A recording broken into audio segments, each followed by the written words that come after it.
This court is resumed. Please be seated.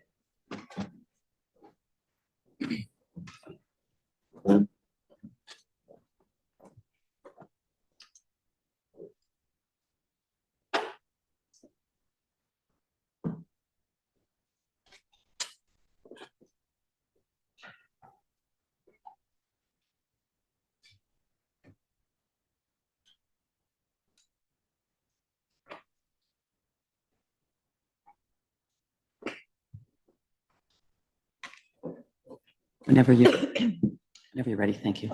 First, by way of scheduling, it does look like I am on track to finish today. At least that's what I expect. Secondly, I want to return to a question posed by the court about parity. And I'm going to try and rephrase it in a way, in a maybe a bit of a different way. I understand the court's point to be before the break. How does the court deal with the fact of history that in 1850, it seemed like the Crown sought parity among two Anishinaabe groups by offering them the same thing? Shouldn't that same desire for parity have a role in 2025? And I've sort of recast the question that way. I actually didn't ask the last part. I just left that open, but go ahead. Okay. Let me first explain this. Firstly, in 1850, the RST did not negotiate for RHT. That would take away the agency of Robinson-Huron Treaty Anishinaabe. They were free, and the concept of respect, one of the 4 R's, says that the Robinson superiors wouldn't presume to negotiate for the Hurons, nor in 2023 or 2025 would we expect the Huron to negotiate for us. And they didn't. They negotiated for themselves in 2023. In 1850, Robinson was negotiating with both RST and RHT for, I don't know, over a month. Everyone was at the council fire. The superior First Nations were not at the negotiating table with the Hurons. So it's not fair to give any sort of comparison. But there's a deeper problem with trying to analogize the two situations. The fact is, in 1850, no constitutional promise had been committed to. That's a huge difference. In 1850, Robinson did not say to Shingwakons that the only acceptable outcome that the Crown would live with is a treaty with Shingwakons on the same terms as Potoshat. Robinson and the Crown were willing to actually treat the two groups differently. Robinson was willing to accept a deal with RST, and Robinson and the Crown were willing to accept a different outcome with Shingwakons and the Hurons. And that would allow Shingwakons to have no treaty, but to keep his unextinguished Aboriginal title and demand, as Robinson feared and noted, I would have to account to them for all future sales. You might remember that's from Trial Exhibit 1-1680 of September 24, 1850. So the binary option was not take it or leave it or take the same thing. It was, if you don't like the settlement that we're offering to Potoshat, you can have your unextinguished Aboriginal title. The similar analogy for 2023 or today in 2025 would be for the Crowns to say to the RST, look, at all we're prepared to offer you is 10 billion or some parity or portion of 10 billion that we think amounts to parity. And if you don't like our offer, you can seek enforcement of your constitutional rights in the court. That's your option. Well, that's where we're at. We are in court doing that. Say that again. You said the Crown could have said that? I'm saying the analogy to the present situation as to 1850 would be if the Crowns had said to us, or the analogy would be the Crown saying, look at RST, you can have 10 billion too, that's all we're prepared to offer. And if you don't like that, you can avail yourself of enforcement of your constitutional promise. That would be the analogy, but that is not exactly what the Crowns are offering. They're saying, take the 10 billion or a portion of 10 billion. And not only is that what we're offering, but that's what your constitutional promise amounts to. There's a difference.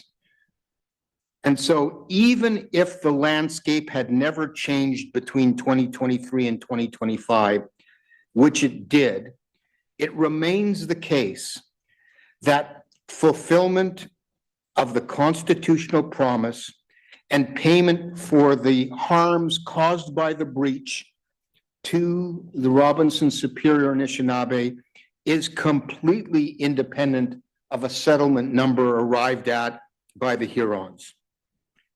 They could have settled on 1 billion, they could have settled on 5 billion, they could have settled on 50 billion, they could have settled on 100 billion. Nothing about that number tells us what past compensation owing to the Robinson Superior Anishinaabe ought to be for the breach of their constitutional rights. There just is no connection. And so that is perhaps a little more of a fulsome answer to your question. Thank you. Moving along then to vindication, deterrence, and punitive aspects of an award being ignored by the Crowns. The Supreme Court of Canada, at paragraph 276 of the decision, expressly adopted Kent Roach's thinking on appropriate remedies. And at paragraph 277, the Supreme Court of Canada says, as with other constitutional rights, comparing them to charter rights, courts should take a purposive approach to determining the appropriate remedy for breach of treaty obligations. Again, referring to Kent Roach at his work at section 15:2. Now, it would be useful to remind ourselves what vindication and deterrence damages are in law and what they seek to accomplish in the case of constitutional breach. And I want to take you to tab 20 of the compendium and the city of Vancouver, Ward versus the city of Vancouver. It's page 213 of the compendium, tab 20. It's a 2010 decision.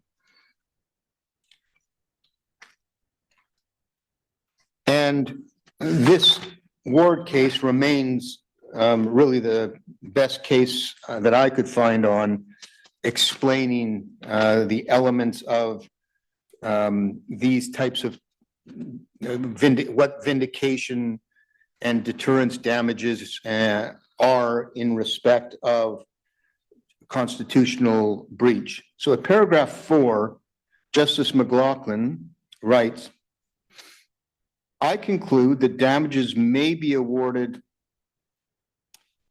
for charter breach under section 24 where appropriate and just. The first step in the inquiry is to establish that a charter right has been breached. The second step is to show why damages are just an appropriate remedy, having regard to whether they would fulfill one or more of the related functions of compensation, vindication of the right, and deterrence of future breaches. Now, I'm going to gloss over the third step is where the Crown can demonstrate you shouldn't get those awards, but I want to focus on what it means to say compensation, vindication, and deterrence. So paragraph 22, Justice McLaughlin talks about damages and says in the middle of the page, the nature of the remedy is to require the state or society writ large to compensate an individual for breaches of the individual's constitutional rights. An action for public law damages, including constitutional damages, lies against the state and not against individual actors. Actions against individual actors should be pursued in accordance with private law. However, the underlying policy considerations that are engaged when awarding private law damages against state actors may be relevant when awarding public law damages. And we see the same thing in Tacohican, really, where they say you can take into account a corrective justice, but you have to add on to it. At paragraph 27, Justice McLaughlin says, the goal of compensation, talking about the goal, third line, the goal is to compensate the claimant for the loss caused by the charter breach. The applicant should, insofar as is possible, be placed in the same position as if his convention rights had not been infringed. This is similar to what we ask for in this case. In the engagement session, we ask to be put in the position as if our rights had not been infringed. If our rights had not been infringed, the annuities would have been paid. If the annuities would have been paid, they would have been invested in capital and in investment returns and the like. Compensation focuses on the claimant's personal loss, physical, psychological, and pecuniary. To these types of losses must be added harm to the claimant's intangible interests. In the public law damages concept, like reconciliatory justice, I would say courts have variously recognized this harm as distress, humiliation, embarrassment, and anxiety.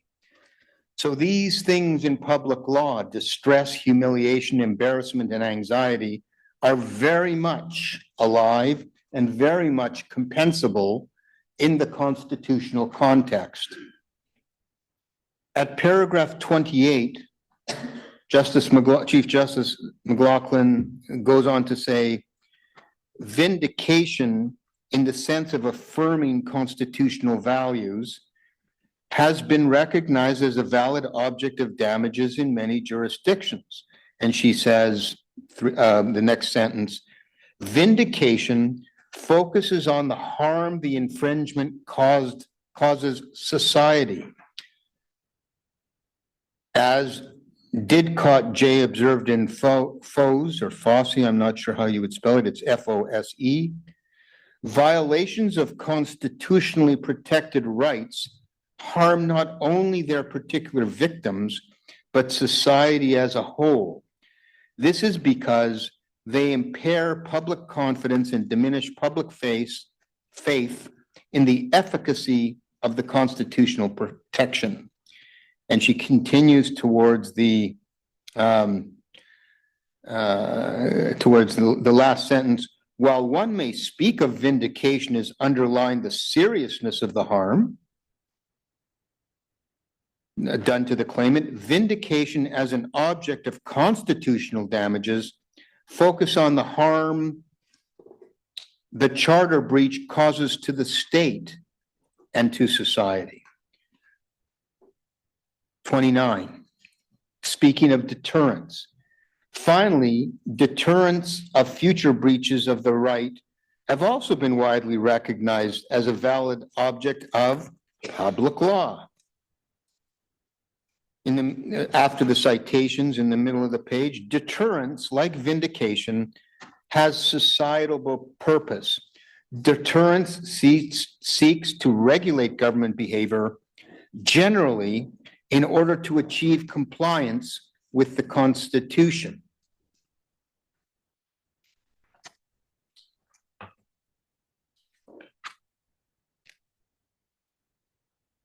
Over on page 50 at compendium page 218, Justice McLaughlin continues. In other cases like this one, the claimant's losses will be non-pecuniary. Non-pecuniary damages are harder to measure, yet they are not by that reason to be rejected. Again, tort law provides some assistance, and she goes to look at Andrews and Ground and Toy to say, look, just because it's difficult to figure out what the amount is, we do it in general damages for tort all the time. It can be done. Then I've already taken you to 52 where it says a principal guide to the determination of quantum is the seriousness of the breach, having regard to the object of damages. The seriousness of the breach must be evaluated with regard to the impact on the claimant. Paragraph 53.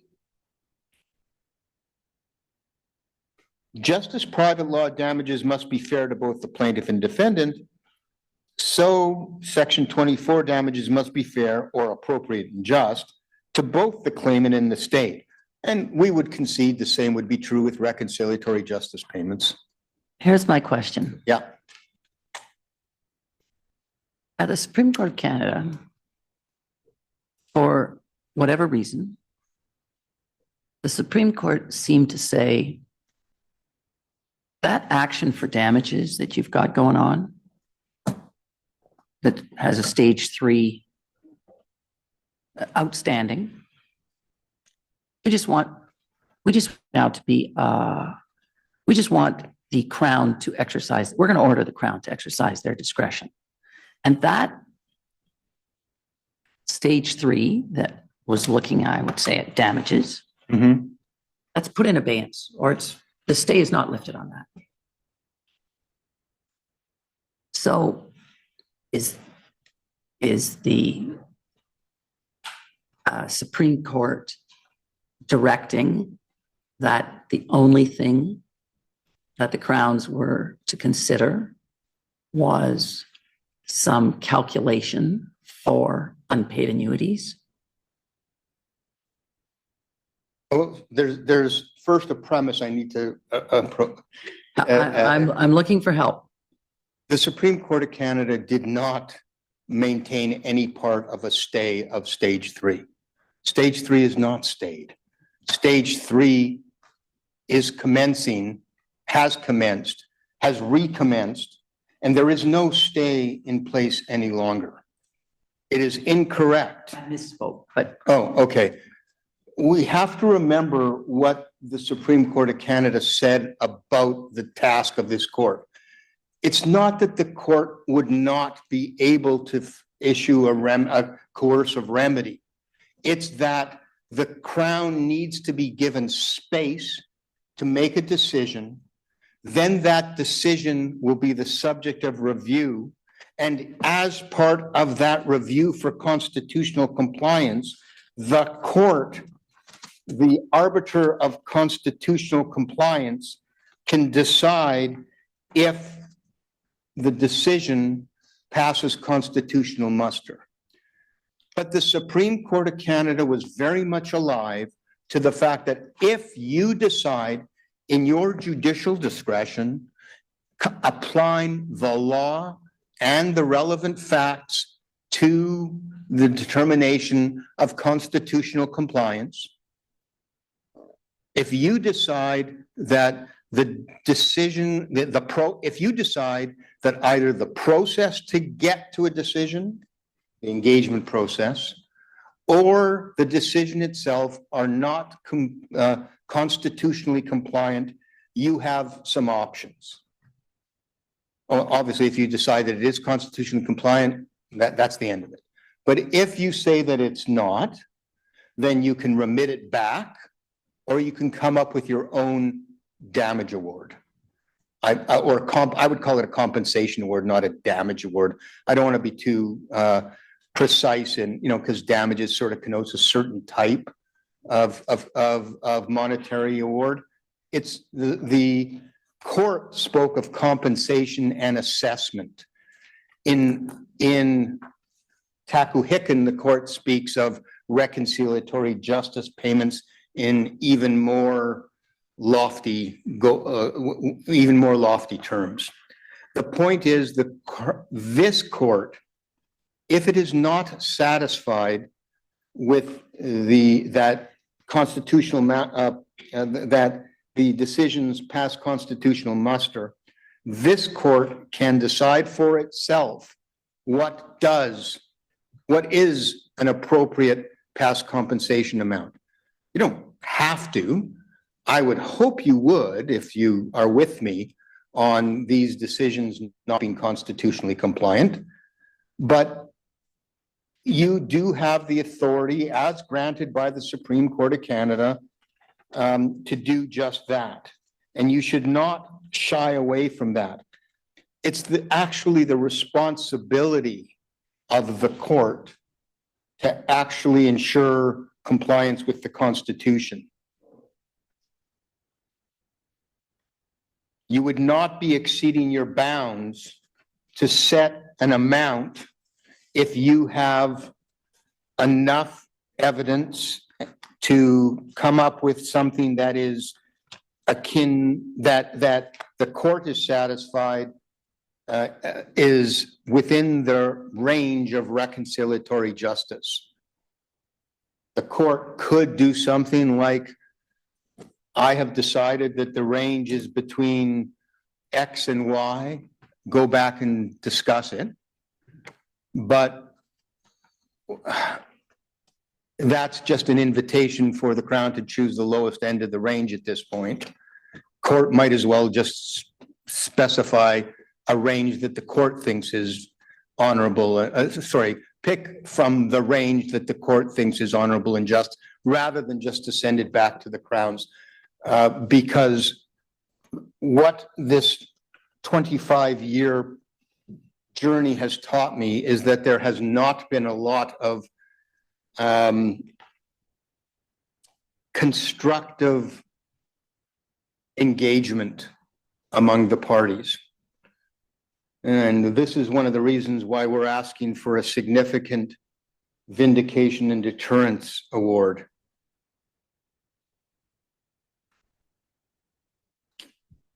Thank you. So getting back, Separate, you show me that Mr. Hutchings' number is actually the number I think you seek. So do you break down or put a number to Vindication and Deterrence? No, we do not. Everything is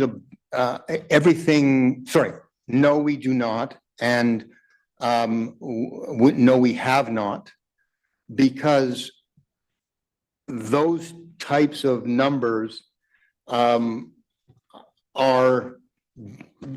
it's something, but it's within the court's discretion, and to give the court guidance on it, we would treat it this way.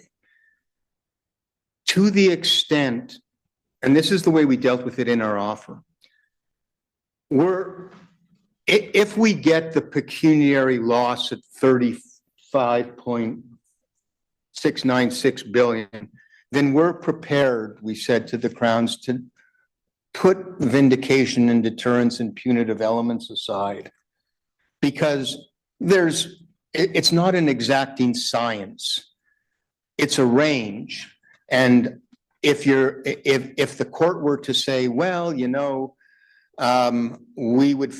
court would feel happier, or if the numbers drive the court, or if an analysis drives the court to 30 million or 31 billion, excuse me, instead of 35 billion, which would be about the case if you just take Ontario's 25% of NCRRs, you end up around 32 billion instead of 35 billion.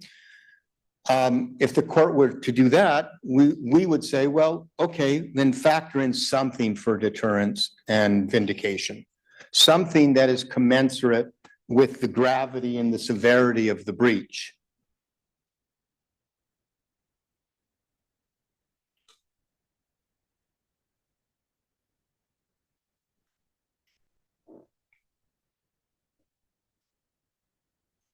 I'm not sure what you're saying. Are you saying, I think Ms. Evans said this at some point, maybe it was in a case management call, or maybe at stage 3, this came up.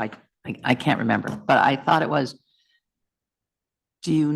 would you not think that the Crown might feel that any award in the range that you're talking about would act as deterrence? Am I ascribing something to what you said? Yeah, no, I don't. Having to simply pay what's owed under the constitutional right isn't examining the seriousness of the breach. It is not looking at the damage to society.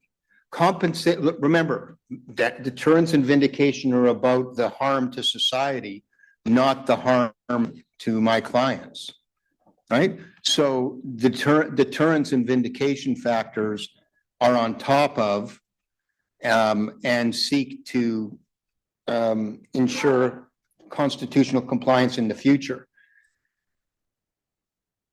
Thank you. One of the things the courts have to grapple with, and I admit this is difficult. There comes, I think, maybe I can put it this way. If the court were to say that the, bring forward rate is 7.5, 8%, or a large percent amount, so much more than what, of the range. For example, if there's a range between, if the court is satisfied the range is between 5.5 and 7.5% and chooses, the best I can make of the evidence is 7.2%. If the court were to go on the higher range there is room for the court, and I think the cases caution the court saying, just decide for yourself whether that number is big enough and that implicit in that number is sufficient deterrence. That is possible, right? But the first thing that I think that the court has to do is have a good handle on what the loss is, right? So if you have a good handle on what the loss is, if the range is between 1 unit and 10 unit, and the court chooses 7 units as the proper unit, the court may be inclined to say, well, I'm satisfied that includes in, vindication and deterrence. However, if the court were to say, if the range is between 1 unit and 10 unit, and I think 3 units for the range is fine. Now I have to deal with compensation and vindication because I don't think it's sufficiently been dealt with in the part of the range I chose. That's part of the court's discretion.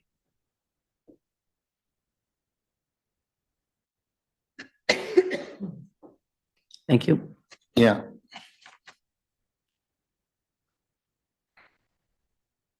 So I was at paragraph 53 of Ward at page 218. Just as private law damages must be fair to both the plaintiff and the defendant, so section 24 damages must be fair or appropriate and just to both the claimant and the state. The court must arrive at a quantum that respects this. Large awards and the consequent diversion of public funds may serve little function in terms of the claimant's needs and may be inappropriate or unjust from the public perspective. I want to stop there because remember that in our case, even 100% of the rents would be needed to bring substantive equality to our clients. In considering what is fair to the, I'm returning to paragraph 53. In considering what is fair to the claimant and the state, the court must take into account the public interest in good governance, the danger of deterring governments from undertaking beneficial new policies and programs, and the need to to avoid diverting large sums of funds from public programs to private interests. None of those considerations, those latter considerations, matter in this case because neither Crown actually claims that paying an appropriate amount here, whatever it may be, is going to affect their ability to pay. They both say that the ability to pay is not a factor here. We have allowed the Crowns, we have said to the Crowns, if you come to court and if you want to tell the judge that at some point, at some level, if the judge were to award such amount, there is a concern. We, the Anishinaabe, have said, we are your treaty partner. We will work with you and we will understand that. And we will work out a payment plan.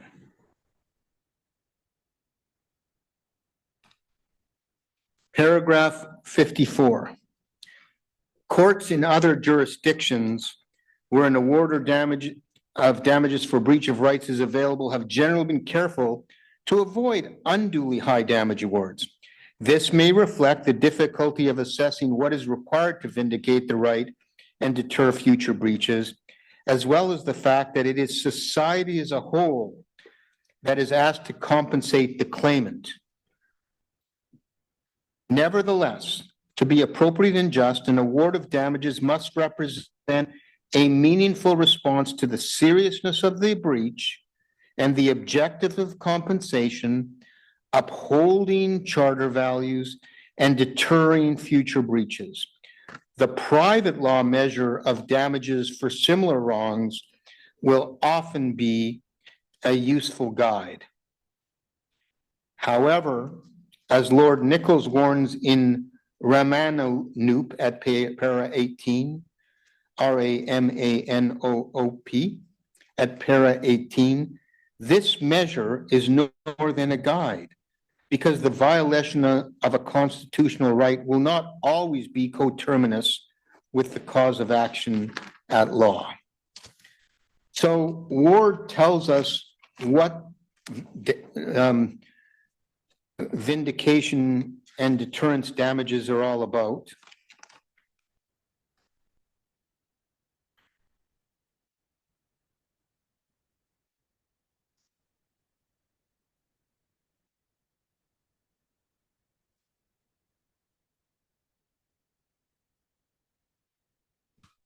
Ontario, in its decision letter at paragraph 232, errs in positing that vindication and deterrence are treated differently in the Aboriginal context when reconciliatory justice is concerned, as opposed to other constitutional rights.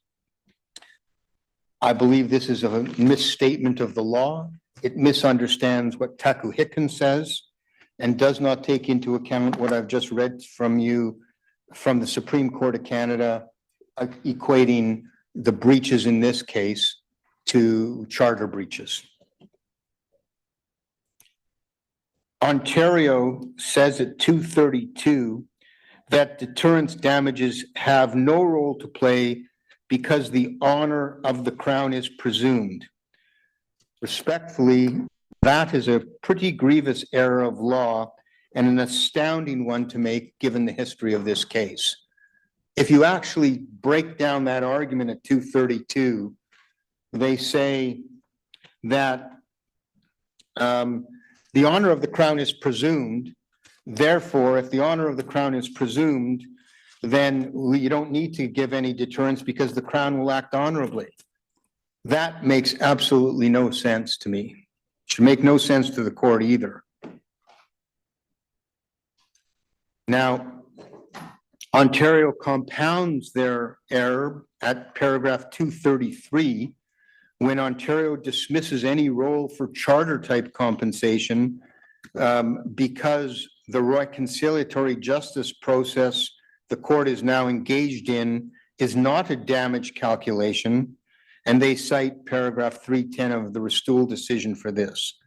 Respectfully, this is an error in the reasoning path. At paragraph 310, the Supreme Court of Canada might have said that the stage 3 process will not begin as a damage quantification. The Supreme Court of Canada made clear earlier at paragraph 302, and it does so again at 310, that a court calculated compensation award may yet be something that this court is to fix upon.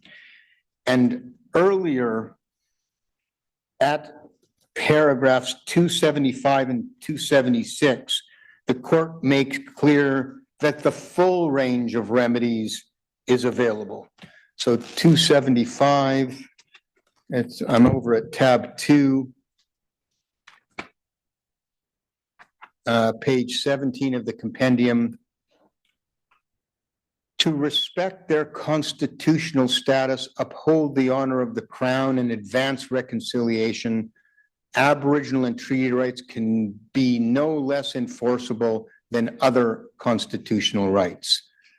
Paragraph 276, where the Crown has breached its treaty obligations or the duties arising from the honor of the Crown, the full range of remedies, including damages and other coercive relief, is available to remedy that breach, citing Roach.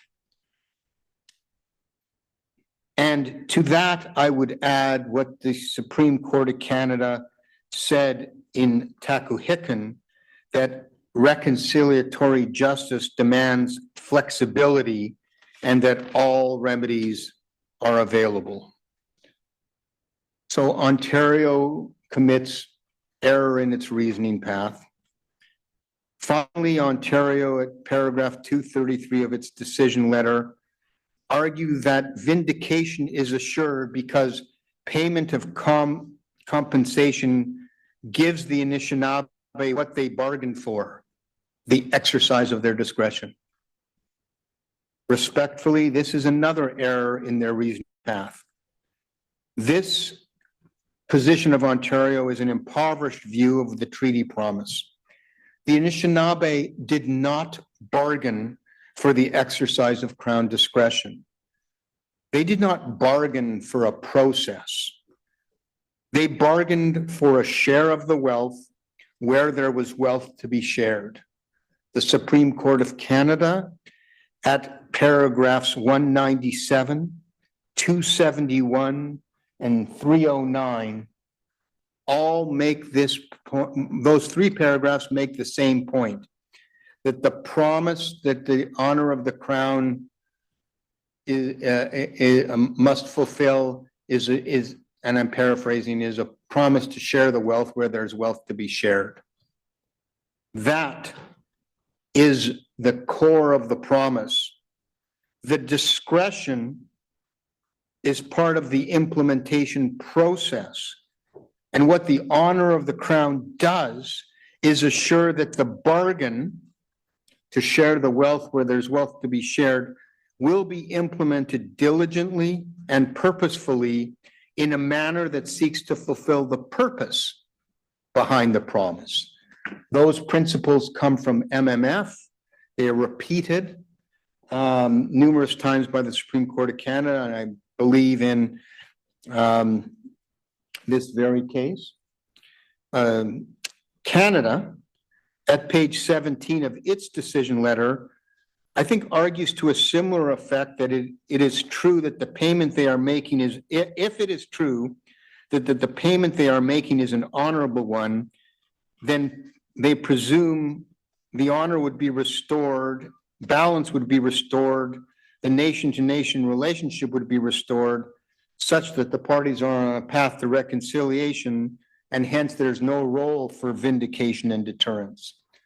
Well, again, I don't believe that that is a fair statement, or is a logical proposition to make. In effect, what both Crowns are arguing is that reconciliatory justice can never include vindication and deterrence elements, because in every case of recompense involving the honor of the Crown, the quantification must be honorable, so there can never be a need for a deterrence award. This represents, with respect, a legal misunderstanding of what the honor of the Crown requires and what reconciliatory justice requires. I don't think I need to go further than refer back to the teachings of Tacohican. I don't intend to repeat them. And I would remind the court what the Supreme Court of Canada said in Southwind about deterrence and the honor of the Crown at paragraph 144.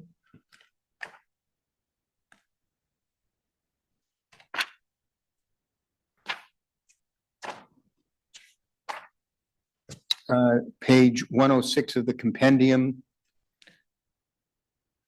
Deterrence has special importance in this case because deterring the Crown from breaching its fiduciary duty encourages it to act honorably and orients it towards the ongoing project of reconciliation.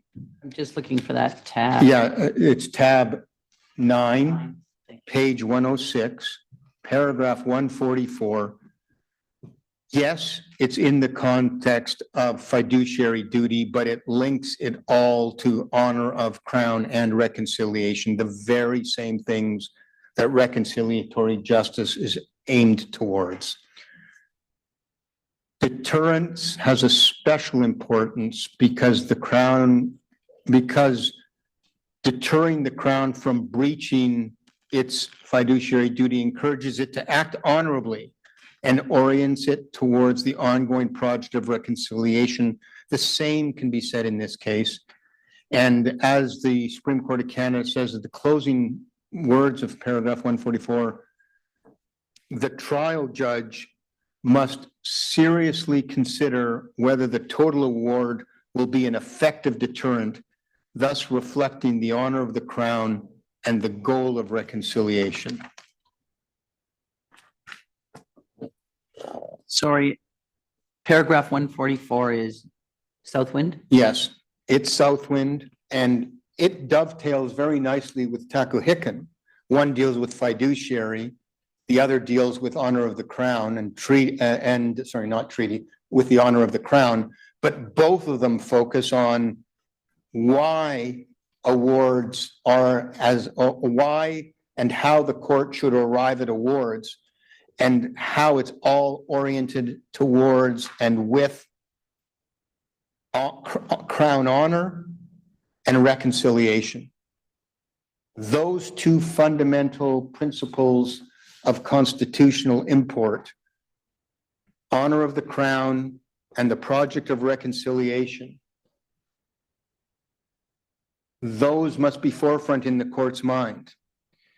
And if the court is satisfied that the number it arrives at includes in sufficient deterrence and vindication, and I think at one point, I'm sure the Crowns, if they haven't argued it, they will, to say the number is big enough that it includes that in.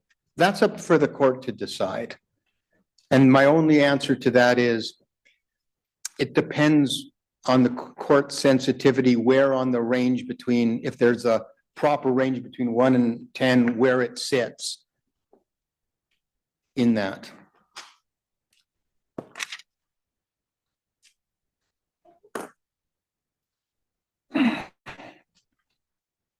We know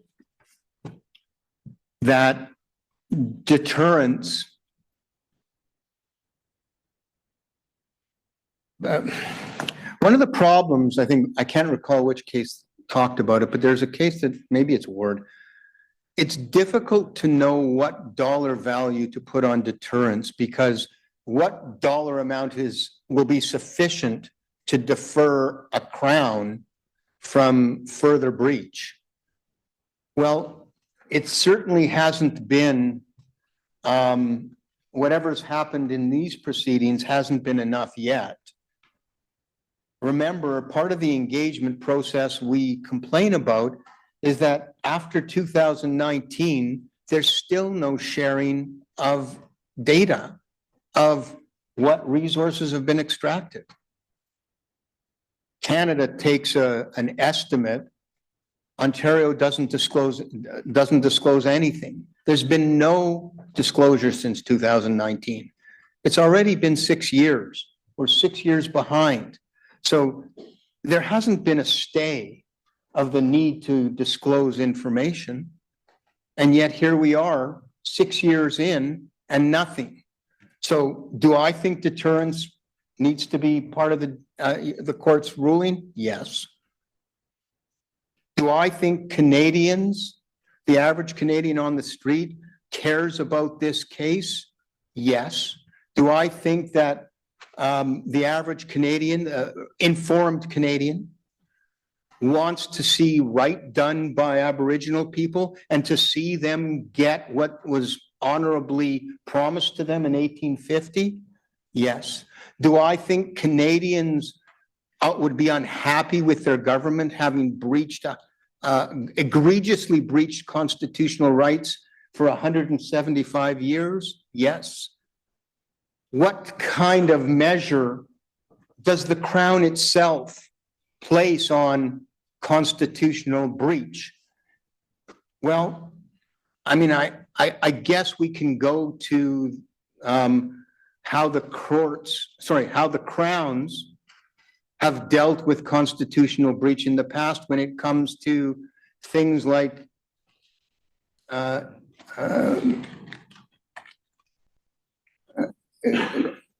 convictions of wrongfully convicted people.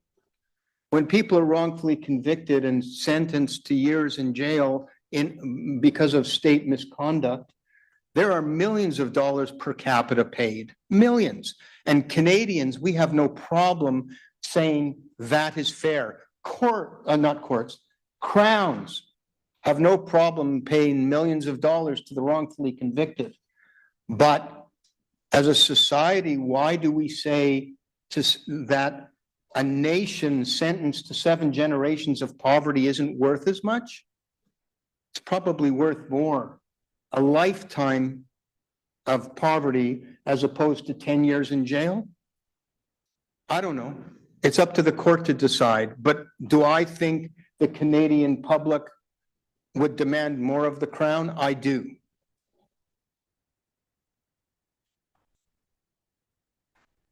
I would turn now to the topic entitled Claiming the Right to Define the Form, Level, and Aim of the Sharing that the Augmentation Clause requires.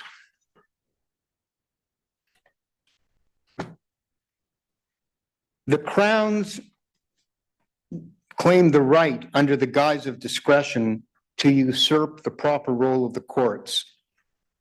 Facts of history remain facts of history, and the nature and extent of what the treaty requires are constitutional matters.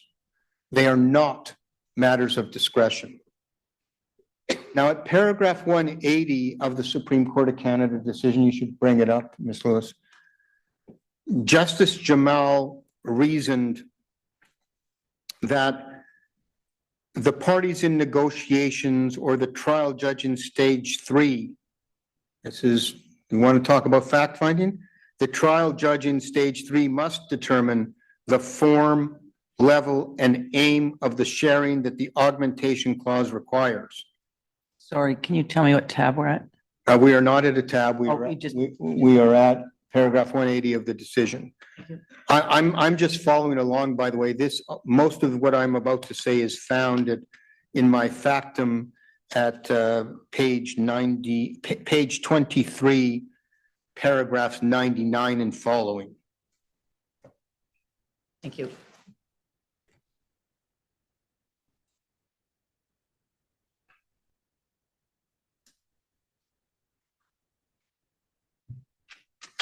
Thank you. Go ahead. So my point was the Crowns do not have the right under the guise of discretion to usurp the role of the courts. At paragraph 180, as the Court of Appeal, and this is the Supreme Court saying, the parties in negotiations with the trial judge in stage 3 must determine the form, level, and aim of the sharing that the Augmentation Clause required. Towards the end of that paragraph, I agree with these observations, subject to the discussion below regarding the appropriate remedy. Ontario, fixing upon the closing words of this paragraph, claims that the determination of the forum level and aim of the sharing that the augmentation clause requires, and all that goes into that determination, is a matter of Crown discretion and not a matter for the court to decide upon. We disagree. That is found in Ontario's decision at page at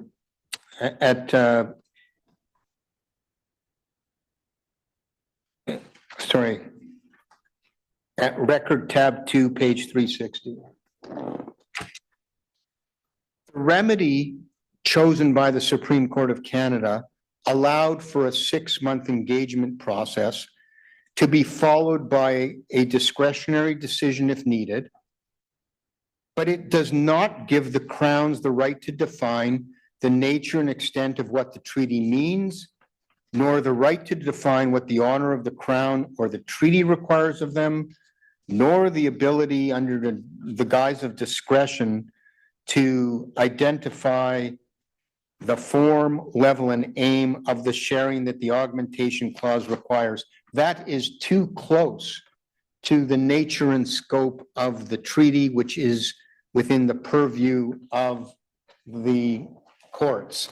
That is why the Supreme Court of Canada affirmed that it is for the trial judge in stage 3, where we're at now, to make those decisions. So when you asked me earlier about should the court be making factual determinations, here's another example where the Supreme Court of Canada is expecting you to do so in the event that the parties have not been able to agree. Now, I am not suggesting that the Crowns, or indeed my clients, can't have opinions and views on what the treaty requires of the Crown. But it is the courts who define these things, and I say they define it as a matter of correctness in law. Put another way, absent agreement, the opinions of the Crown on what the treaty promise requires of them must be correct, and their implementation of that correct understanding must be honorable.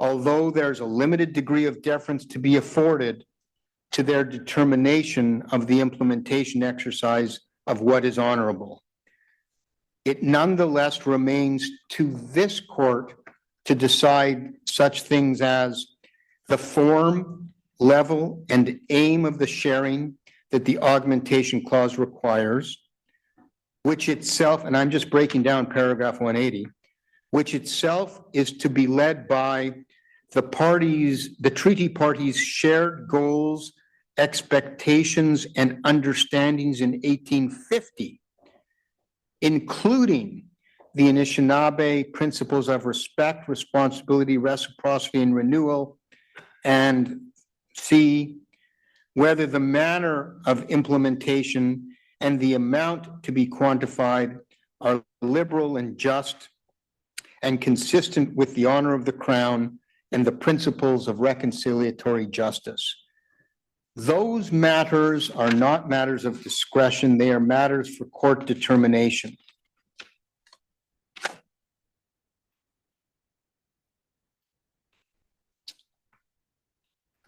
Unless there's any questions about that very brief section, you do have a question, yes. Well, this may be the right time, or you may have another time where you're going to address this. But you have said throughout your material and in your submissions that should the court not accept as meeting its constitutional obligations the Crown quantum, then, or I suppose also if the court's not satisfied with the process, Yes. then the plaintiffs ask the court not to remit it back to the Crown, Right. but instead to substitute its own view.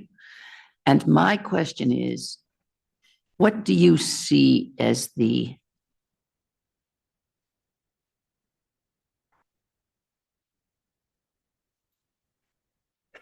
I don't want to use the word downside. What do you see as the mischief of remitting the matter back to the Crown? And I ask this with particular reference to the Supreme Court's clear preference for an engagement between the parties, an engagement that, in the view of the court, enhances reconciliation or leads to reconciliation or is a demonstration of a path of reconciliation between the parties? It's a fair question, and let me try and answer it this way. I want this court, in your review, you go through the letters exchanged in the engagement session. You go through the minutes of the meeting, all the minutes of the meeting. Take your time and go through it and see just how different the Crown's approached the engagement process than the Anishinaabe did. If you are satisfied, remember, the Crown stood up before the Supreme Court of Canada and said, we are here. We are ready to return to the council fire. If you are satisfied based on your reading of what happened in those 6 months, that the Crowns gave it a good, were honorable in the way they approached it. And maybe they got some facts wrong that are important. Maybe they ended up with the wrong result. But if you're satisfied that their approach generally was an honorable one, then there's reason to send it back, because then there can be some constructive dialogue. But if you find, upon your review of the engagement process, as I think you will find, that there was not a return to the council fire, there was almost a unilateral, this is the way we, the Crown, do things, and we're here to listen to you, but it's our decision. If you're satisfied that the Crowns have not gotten the message that from the Supreme Court of Canada about the need to return to the council fire, then you shouldn't send it back. I want to go to something very important the Supreme Court of Canada said.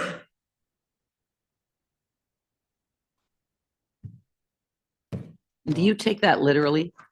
Sorry?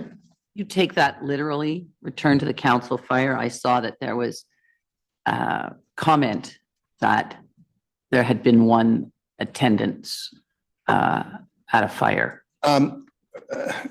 The council fire is an ideal.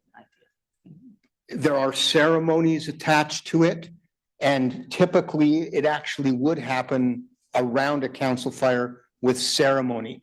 But as a concept of a way of dealing with your treaty partner, it is fundamental that the ideal that the Supreme Court of Canada was talking about what should happen in the engagement process, is encapsulated at paragraph 303 of their decision.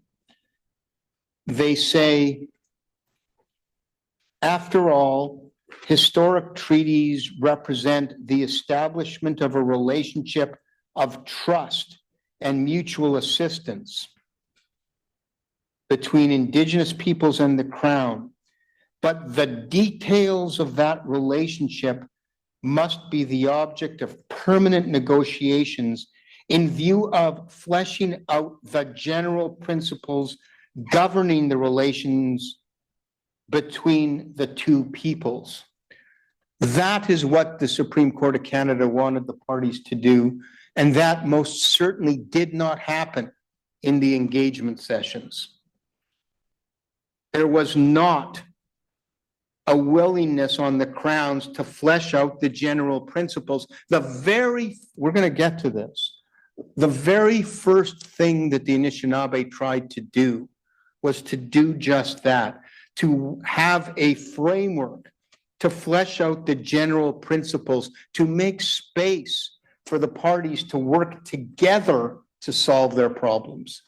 And they were rebuffed. They were told, we can't do that because that would fetter our discretion.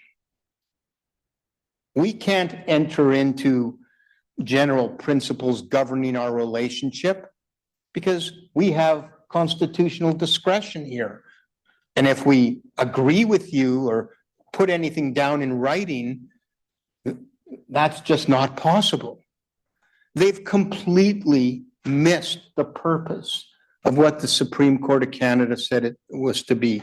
And if after reading and digesting and reading the chief's eloquent letters pleading with the ministers to show up to real council fires on reserve in their communities, or to come to the table, send someone who has the authority to negotiate. They didn't even do that until the 11th hour.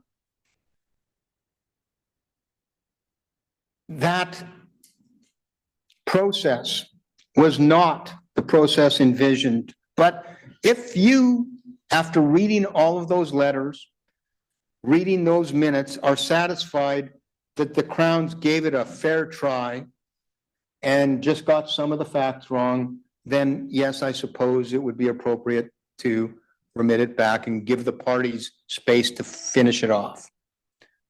I don't see the facts as being that. If the Crowns were not willing to do right by what the Supreme Court of Canada says, no offense to this court, but you adding your voice to that is not going to, the leopard is not going to change its spots.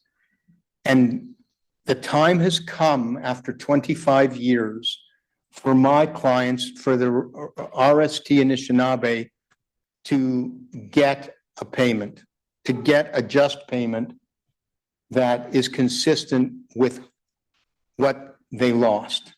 They deserve recompense. They deserve finality. And Lord knows that another 3 months, 6-month engagement process is simply just, if history in the last 25 years tells me anything, it's simply going to delay when the Supreme Court of Canada hears the leave application in this case. So the sooner we get on with some concrete decisions, the better for my clients. Now, I appreciate that we're asking for perhaps rough justice, which is never as good as a negotiated solution. But I can tell you what will happen practically if the court were to rule that an amount of X billion dollars should be paid. The parties probably still have another 1.5 or 2 years to negotiate, given that there'll be appeals winding their way through the courts. We shouldn't forget that that opportunity is a realistic one that will be taken by the parties. I expect my clients would take that opportunity to continue to engage.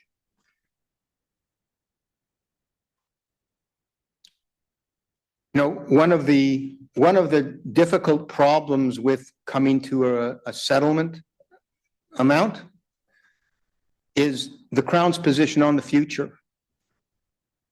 When the Crown say since 1963 and by Mr. Hutchings' analysis for the next 300 years or so, there's never going to be any wealth to share by Ontario's views of Bodway and Smart. How can we possibly agree to a small number, knowing that for the next 300 years, there's nothing?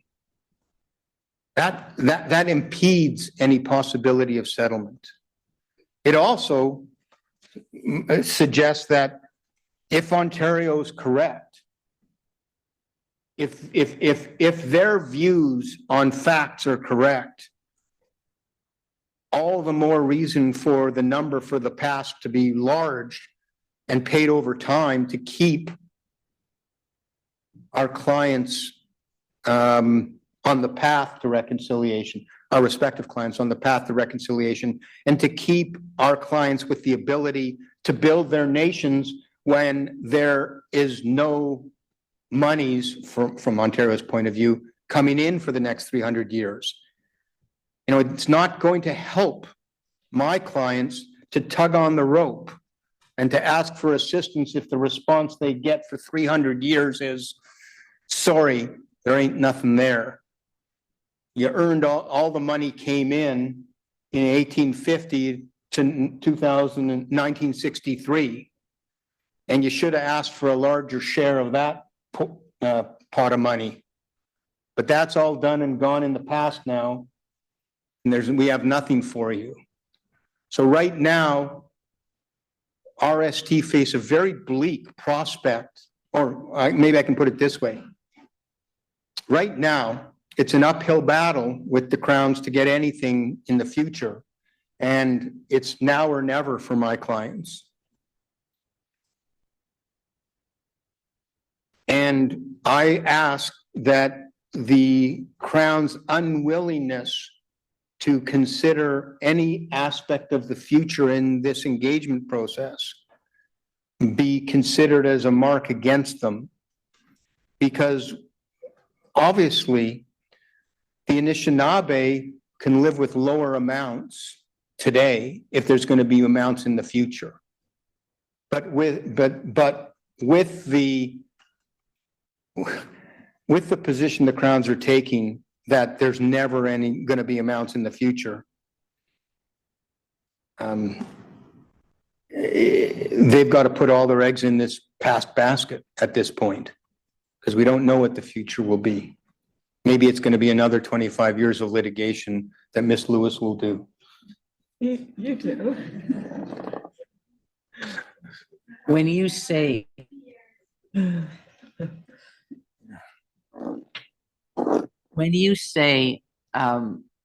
the engagement process, the Crown was not willing to consider any aspect of the future, you were talking about their projections of future revenues, or were you talking about a little bit more in detail about how the parties would approach the future? We wanted to discuss that because it has an effect. Obviously, think about it. It has an effect of what we could settle on in the past. If we had some assurances about an honorable process for the future or certain aspects of it, we would be more likely inclined to take a lesser amount now, because it's about having the funds needed to get the job done. I was just asking about what role that suggestion played in the engagement process.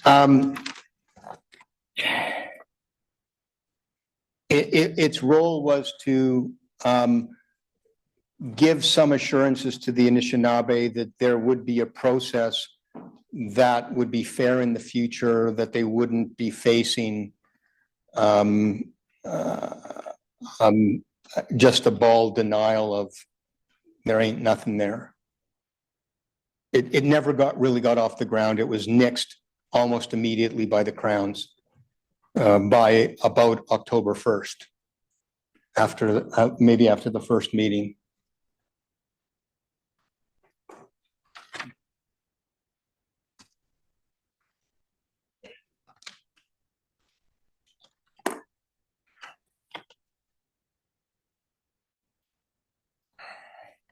I can deal with the next matter before the break. And that is... How are you doing on? Yeah, it's a relatively short one. It's like 5 minutes. I don't think I need... Let's go 5. Yeah. So I want to talk about the inappropriateness of deducting amounts of past annuities paid to individuals. Now, the Crowns point out quite fairly that even Mr. Hutchings and you, Mr. Schachter, in your calculations, you gave us credit for the amounts that we paid. yes, in the calculations we did, but there's, maybe I can call it an emotional aspect. I know we're only talking at bond rates of $302 million. It's not a lot of money. It's a principle though. And here's the principle. Failing to pay the annuity to the collective is a breach of the treaty. What it did, it undercut the First Nations responsibility to their people by depriving the First Nations leadership of over autonomy over their collective finances and resources. It was dishonorable for Canada to do that in 1850, around 1855 on the Huron side when they started distributing it individually. And up to 1855, they were still distributing it to families or heads of families on the superior side. But it's dishonorable for Canada to seek credit for what it was in effect a breach of treaty, especially since Canada conceded that the annuity is a collective entitlement during the engagement process. So I would, just as a matter of principle, say that I think it's wrong for the Crowns to get credit, even though it's small, for that payment. And that is where I would finish before the break, and it does look like I am on track to finish today. Thank you. All right. Take a break then.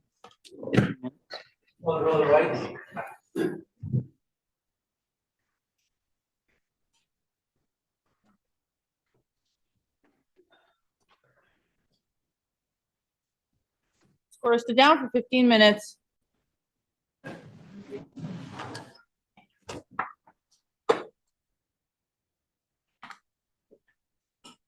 Score is resumed. Please be seated.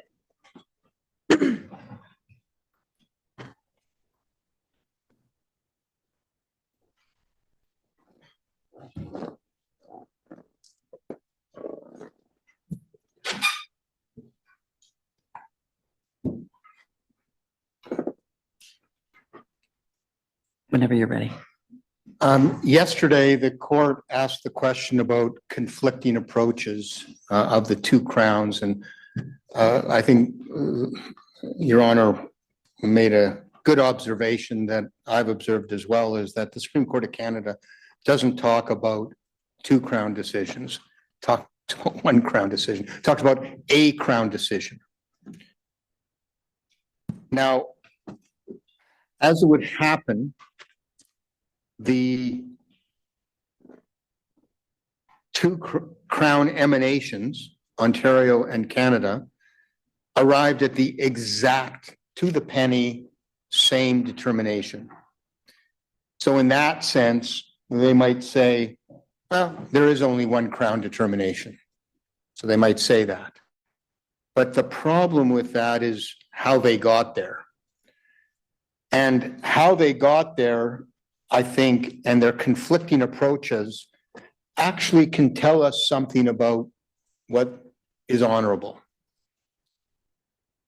So what does the court make of the diametrically different approaches and decision-making criteria utilized by the Crowns?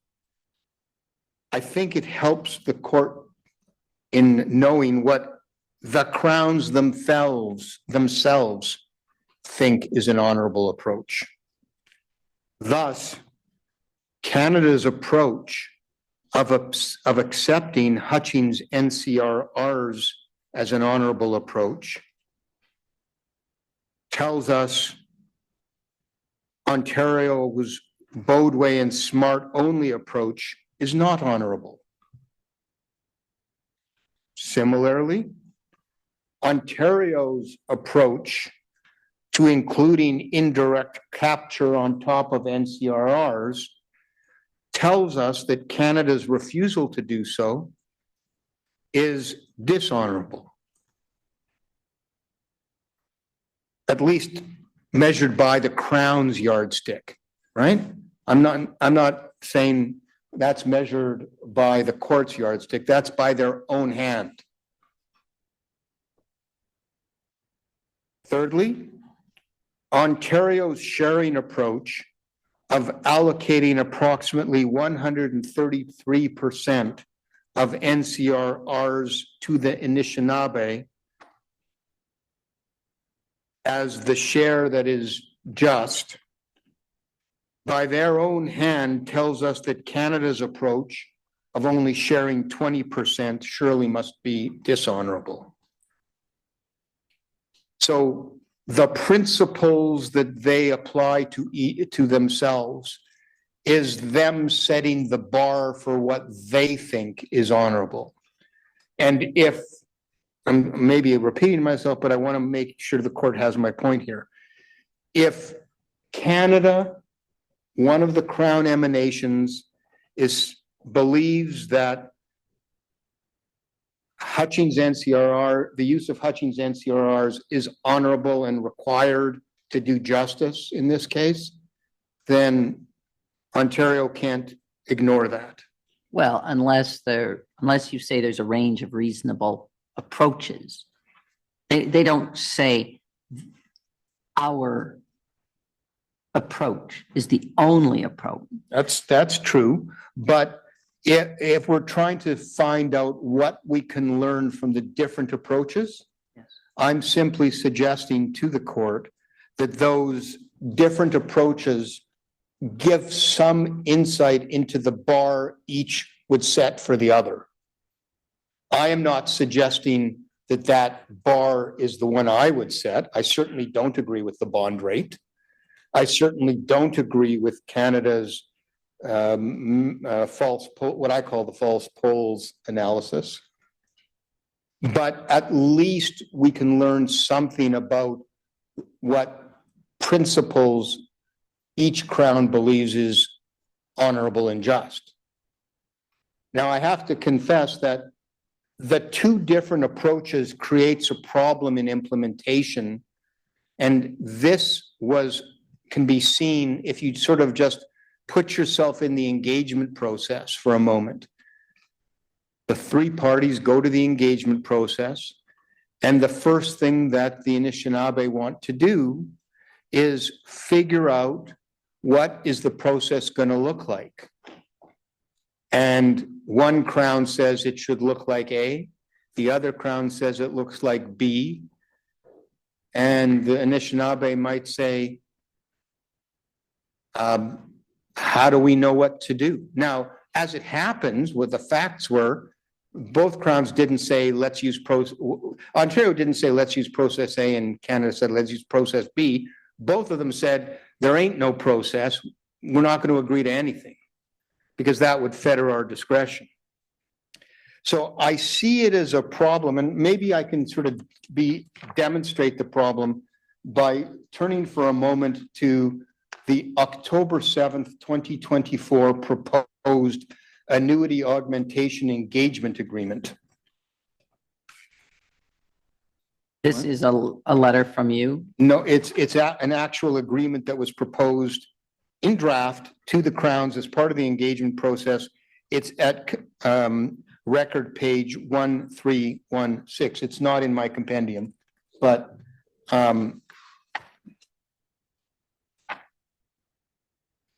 I wanted to take you first to preamble K, as in King.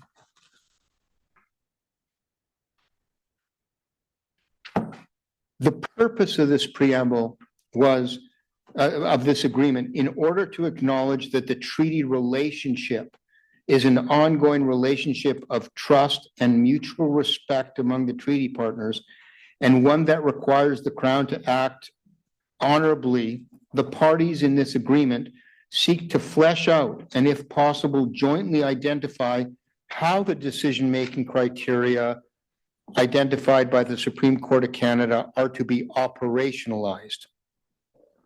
For the purpose of A, seeking a consensus through settlement discussions on the appropriate quantification of past compensation, and B, failing securing a consensus, a clear articulation of the decision-making criteria that would be followed by the Crowns in exercising their discretion. And as we were trying to work our way through developing that process, it occurred to us that there can only be a joint way to implement, if the Crowns need to come together on how to implement the treaty, or else we don't know what the factors are. So how possibly can we have two separate agreements with one treaty? And what we very quickly were worried about is identified at pages 1321 at the bottom and 1322. Our vision was, if there needs to be unilateral Crown decision criteria, there can't be different paths, because then the First Nation doesn't know what test to meet. It's a problem. And that's why we had advocated in the engagement session for a process whereby there would be one implementation agreement binding the Crown. And I'm a little bit reluctant to take a position any further on what to make of the conflicting approaches other than what I've said, because so much of the conflicting approaches depends, I think, or at least our response to it depends on how the respective Crown liability decision plays out. For example, is Canada's 1.8 billion truly half of 3.6, or is it their conception that it's a proper amount because it also happens to be 20% of $9 billion? Now, they might have said, we consider that we're only responsible for 20%. They said that in stage 3. And if the proper amount is $9 billion, you'd arrive at the same 1.8 billion as they did, instead of 1/2 of 3.6. Ontario, for its sake, may have said, we're responsible for 0% of 9 billion or 10 billion or 3.6 billion.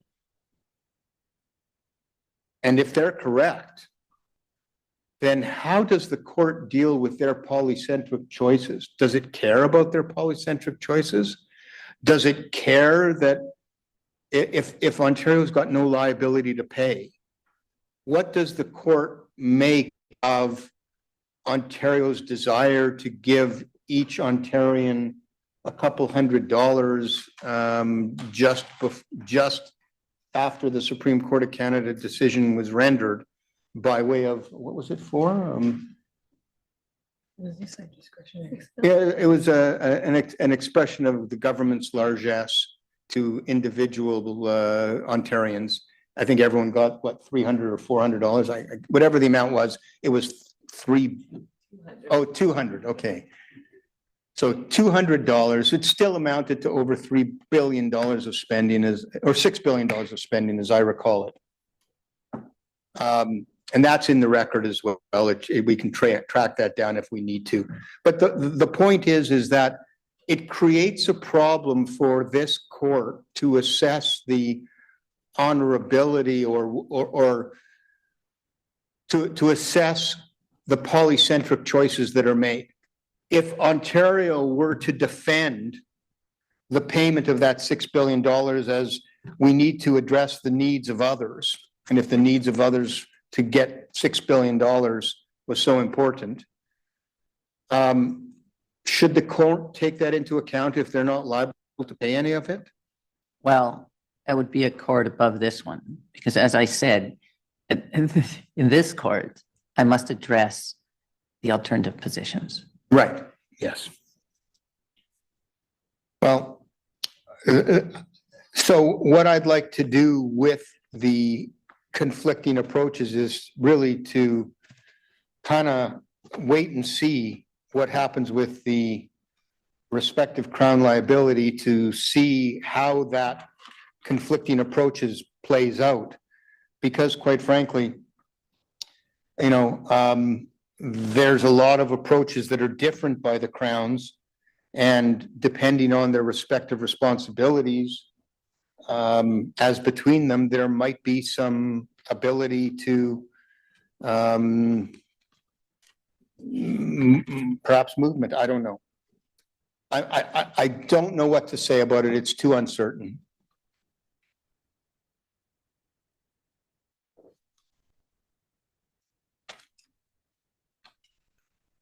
But that said, the Supreme Court of Canada did say that there is one Crown decision not to, or there is a Crown decision not to. And there is a Crown engagement an engagement process with the Crown, and the Crown exercise of discretion, not the exercise of two different Crowns. So I'm actually not sure how to deal with it other than what I've said already. Okay. The next, and we're getting to the end of my submissions, has to do with a top-up to recognize further intangibles for Whitesand and Red Rock. This, I say, is where reconciliatory justice really works its muscles. I discuss the appropriateness of what I call a top-up for Whitesand and Red Rock in my January 24th, 2025 letter to the Crowns. It's at Compendium tab 28. I don't propose to turn it up, but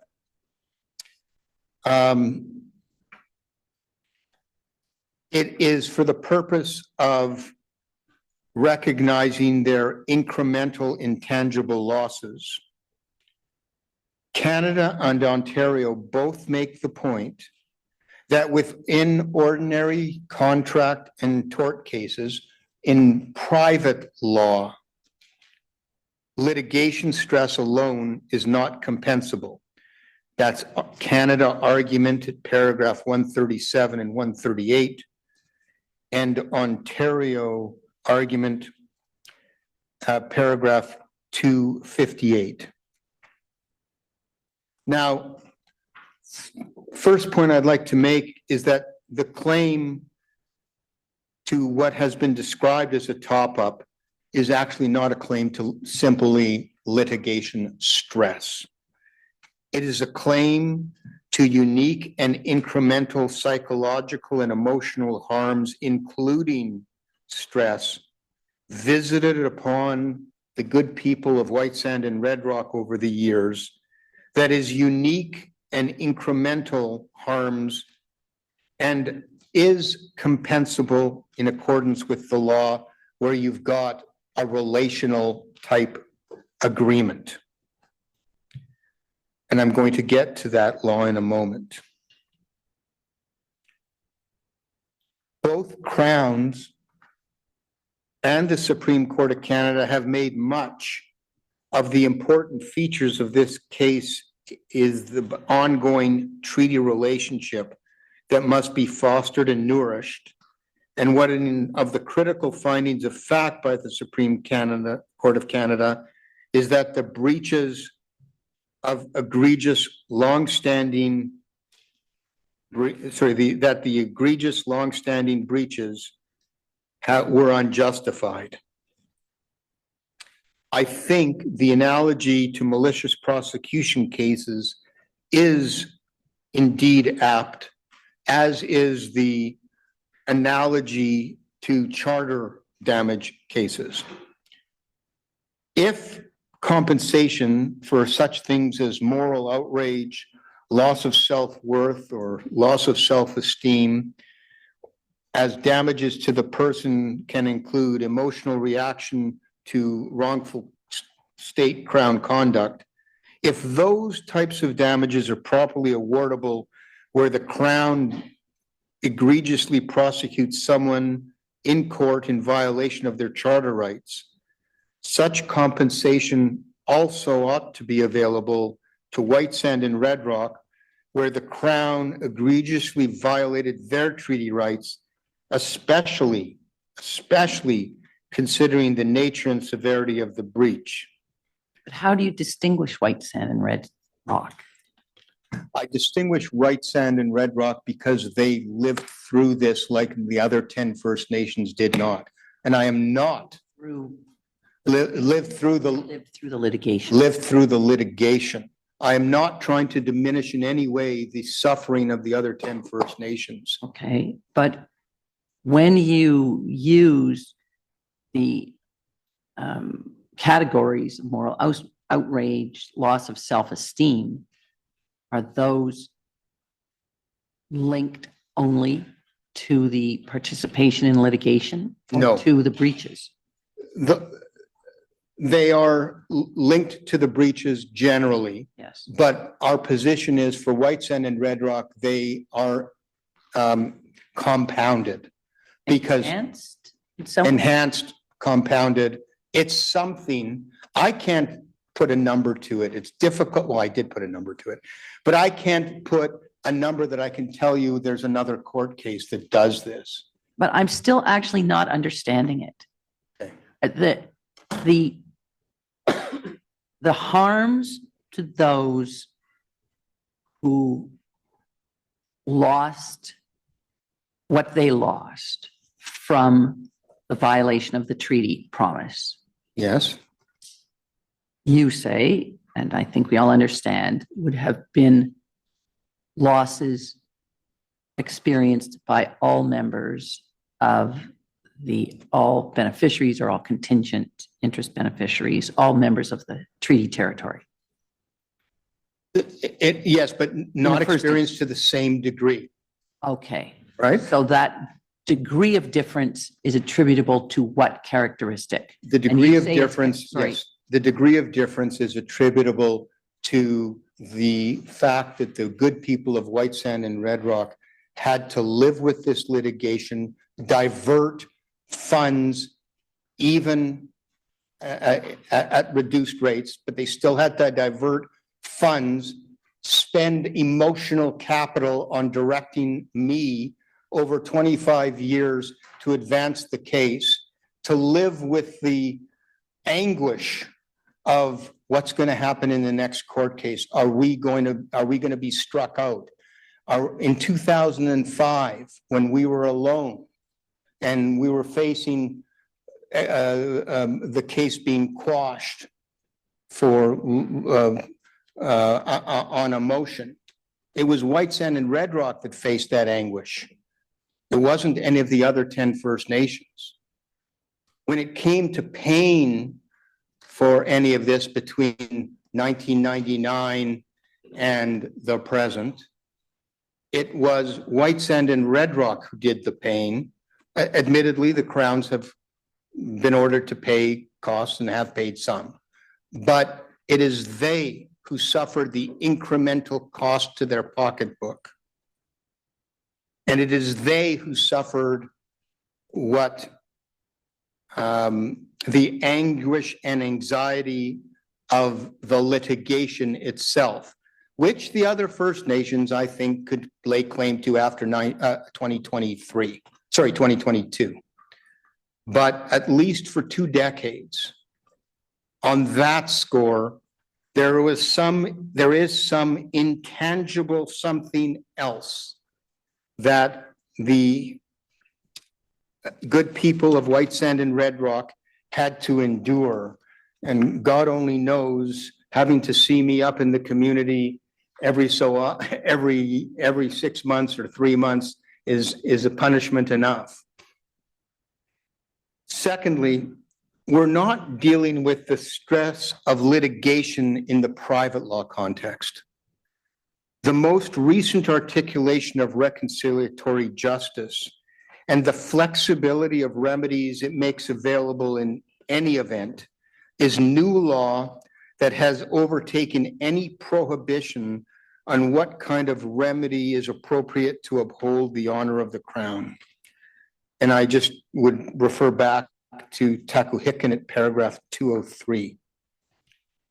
Now, to its credit, Canada in its decision letter at page 18 does not deny the additional financial and emotional stress suffered by Whitesand and Red Rock, but they, like Ontario, have the law wrong, and they simply failed to advert to what the quantum of that incremental loss should be.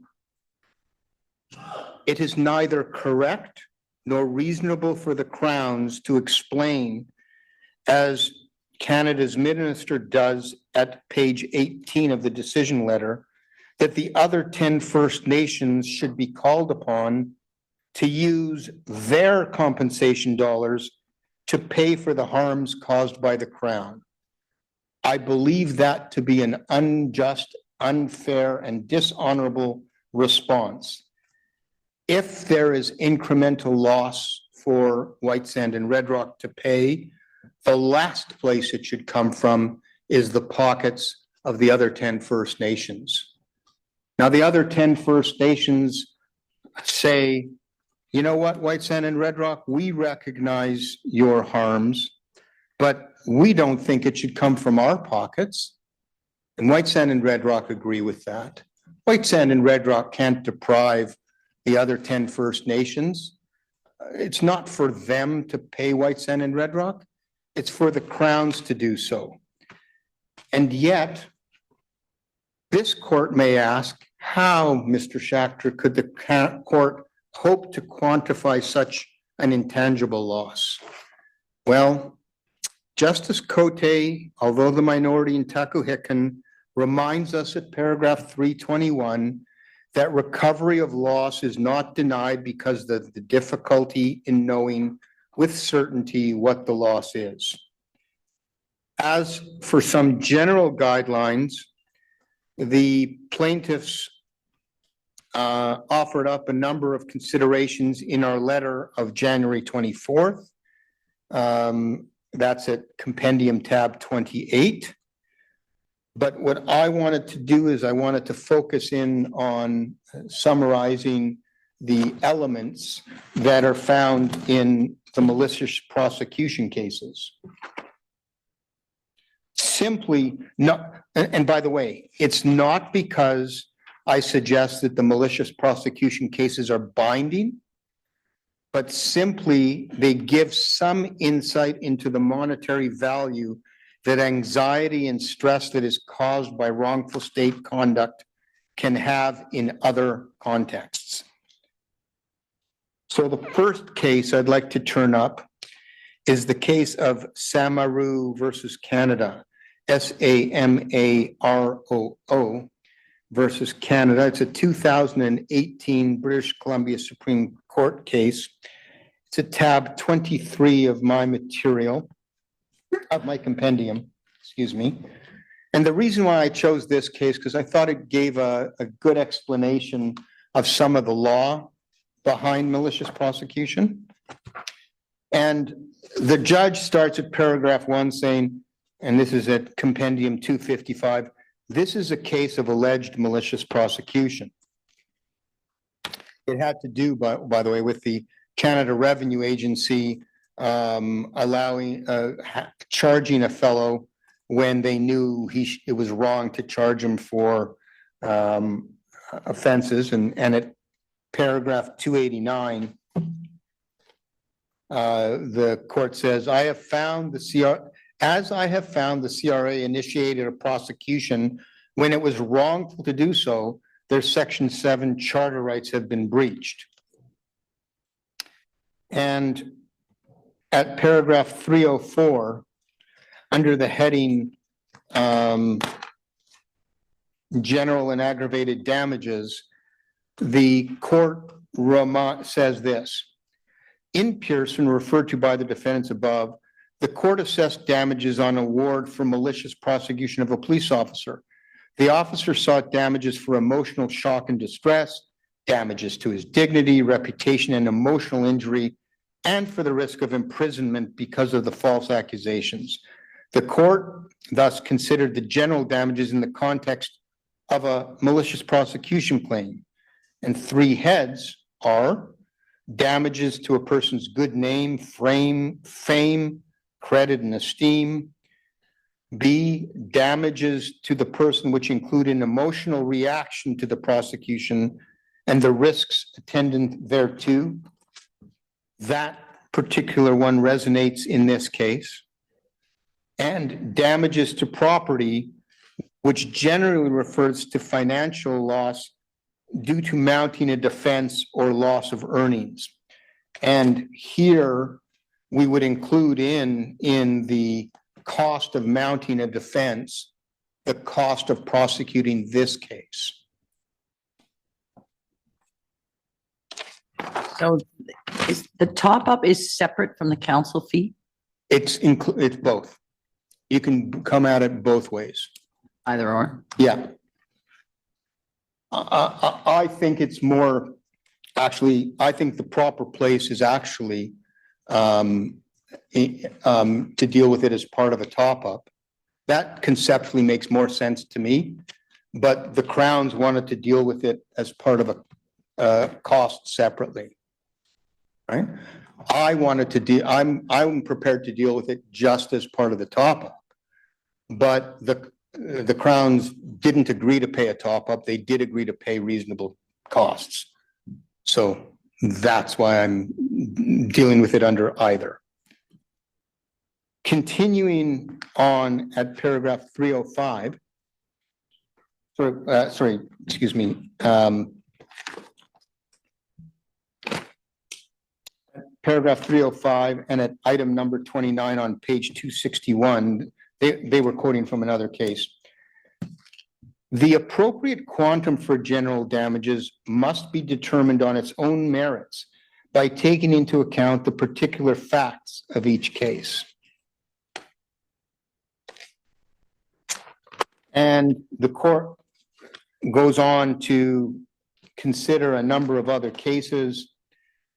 And at paragraph 313, the court says at the end of 313, the plaintiffs are entitled to substantial compensation for their suffering with respect to their humiliation, loss of self-confidence, loss of self-esteem, stress, damage to their reputations, and the like, and the impact it has had on their business and personal life. Living with this case for 25 years most certainly has had an intangible impact on the business and personal lives of the good people of Whitesand and Red Rock to a larger degree than the other 10 First Nations. Not, again, to minimize the effect on the other 10 First Nations. 314. Towards the end, what is clear for each of the cases cited by the parties that each case is unique and has to be assessed on its facts. Nothing more could be true for this case. And 318, I am that an award of aggravated damages of $300,000 to each of the plaintiffs is appropriate. So this gives you a sense of the moral outrage of relatively long and drawn out CRA prosecution. But $300,000, if you multiply that by the current membership of Whitesand and Red Rock, you would get a lot more than I am asking for. Next, McNeil. McNeil, 2008, Ontario Court of Appeal. At paragraph 1, this is at compendium tab 24, compendium page 271. And in McNeil, we have a 17-day jury trial, and the appellant Brewers Retail was found liable for malicious prosecution in order to pay damages of over $2 million including interests and costs. At paragraph 57, the court talks about the jury award. The jury awarded the respondent $100,000 for general damages, $188,000 for aggravated damages. In addition, the jury awarded punitive damages against BRI in the amount of $500.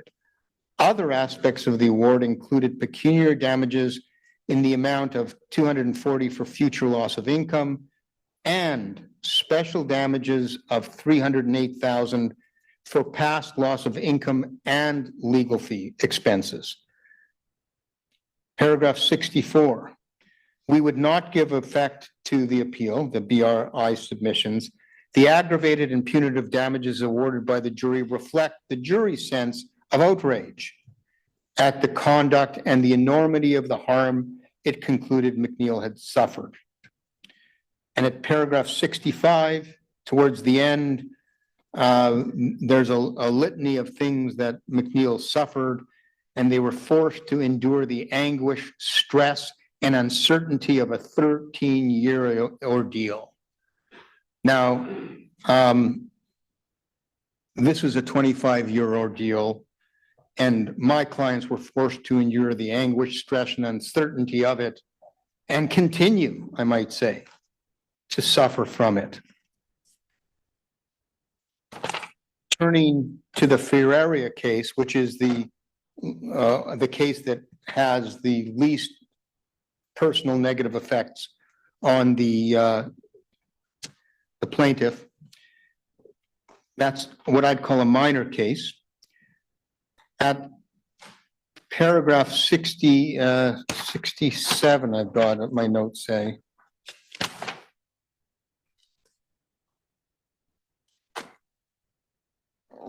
The appropriate quantum for general damages must be determined on its own merits by taking into account the particular facts of the case.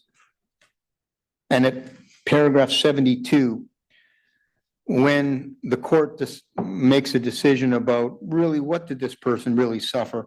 However, I do not find that he suffered any significant or permanent effect as regards to his employment, nor that he suffered any employment loss. No evidence of any negative effect on his work in the long term. No evidence he suffered long-term psychological harm.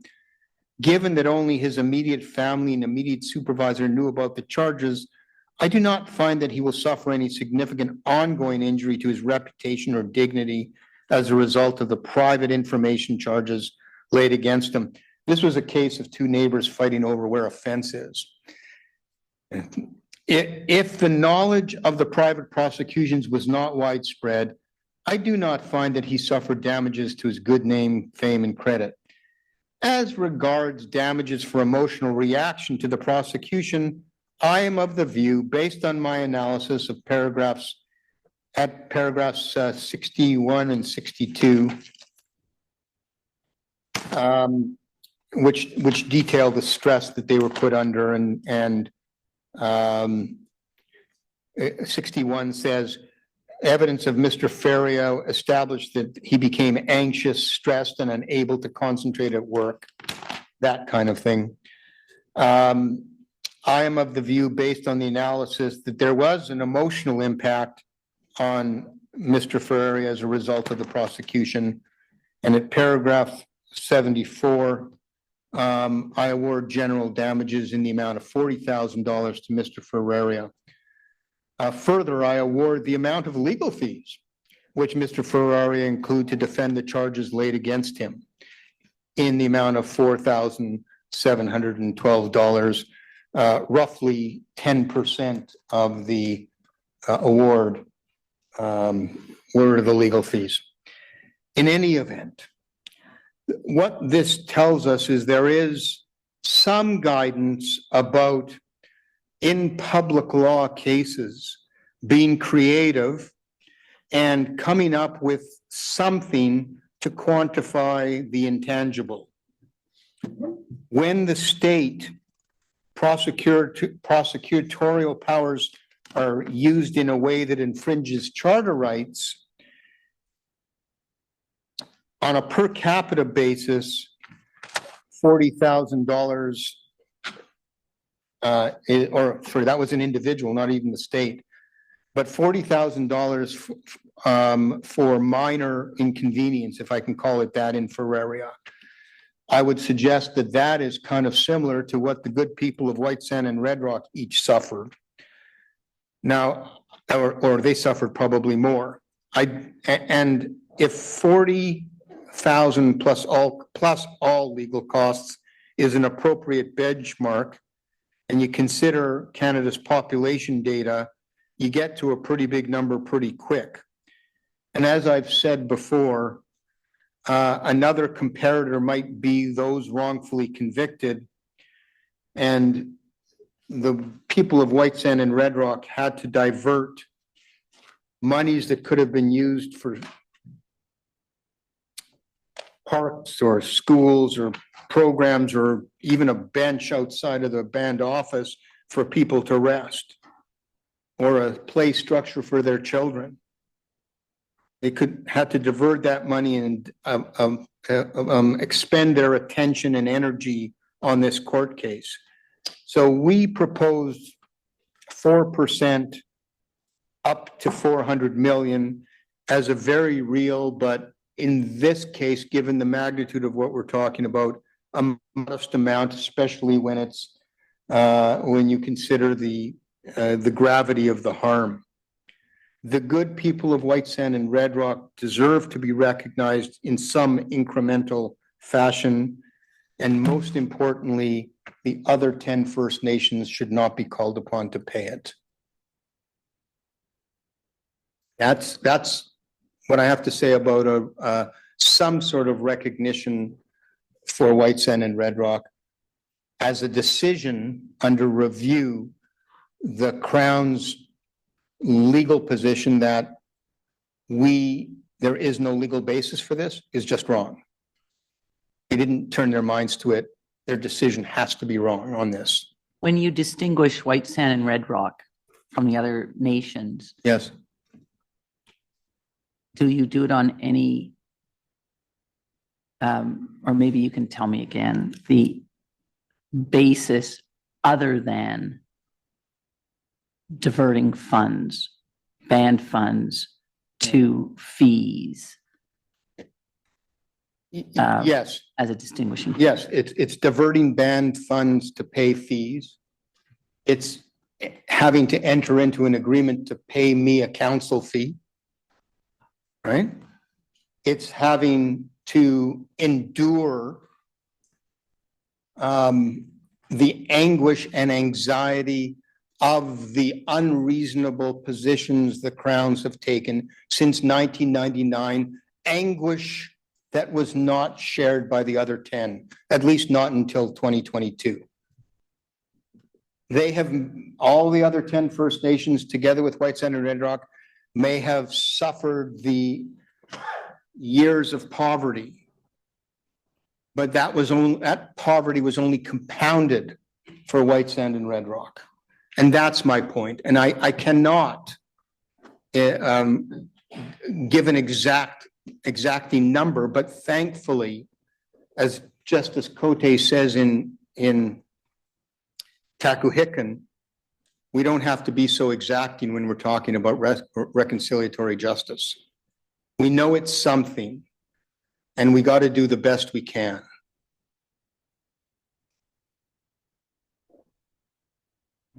My 400 million that I proposed, I concede it's a bit arbitrary, but I simply sought to look at the court cases and kind of just have a feel for what might be just. And it's no more than a good sense of justice. This is something the courts do with general damages all the time. And the 4% is 4% of Whatever the court the award. ultimate award might be. To a maximum of 400,000. 400 million, I'm sorry. Yeah,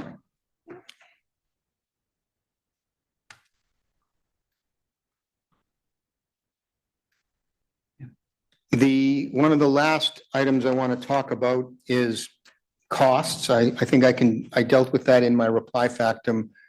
In my main factum, paragraphs 176 to 189, and my reply factum, paragraph 38 to 49. As we have seen from Takuhikan, reconciliatory justice is not confined to identifying only corrective justice amounts, but must go beyond that. In the context of the Crown's egregious breaches of such a longstanding nature, and the Crown's 25-year denial of constitutional rights in this case, reconciliatory justice requires full indemnity. In fact, full indemnity for all reasonable costs is what the Crown's decision letters promise. Canada's decision letter at page 17 and Ontario's decision letter at paragraph 252 both assure the First Nations that if agreement on the quantum of reasonable fees is not agreed to, they will submit to an assessment of reasonable fees. Now, as I said, it made more sense to me to deal with this as part of an incremental top-up to Whitesand and Red Rock, but they can equally be dealt with in costs by the Crown's assurances. Now, both Crowns erred, however, in confining what reasonable fees might be to a Rule 57 cost assessment process. The point I make here is that the $40 million amount that they came up with was not made under a Rule 57 amount, was not made under Rule 57 as part of a contested hearing. It was a discretionary decision made by the Crowns on January 27th, 2025, in the context of an engagement and negotiation process aimed at repairing the relationship between the parties after many years of neglect involving long-standing egregious breaches that left the Anishinaabe with an empty shell of a treaty promise. The reasonableness assessment required is not a Rule 57 determination of court costs. It's a reasonableness assessment as between a solicitor and his own client that makes sense in this case. And because if the court decides that the Crowns are obliged to pay what's fair and reasonable, then under the authority of the, I think I cited the Huron case, anyone who has a liability to pay a lawyer's fee has standing to object to it. And I don't object to that. Let them come to court and say, we don't agree with the amount, we think it's too much. Mr. Schachter is prepared to charge and accept a fair and reasonable fee, nothing more, nothing less. What goes into that as a solicitor and his own client are many factors, but in any case, no matter whether it's a Rule 57 assessment, as Canada and Ontario argue, they didn't follow that path. They didn't advert to the criteria required of Rule 57. The 40 million is just a number picked out of the air. If it's a solicitor-client assessment, as we say it is, they didn't follow that path either. Either way, their determination to limit their contribution to $40 million is not sustainable under any standard of review. They simply did not turn their mind to the correct criteria. Moreover, given that an assessment in respect of either Rule 57 costs or solicitor and client costs is actually premature because we don't know yet the results of this review or the results that the solicitor brought to the client.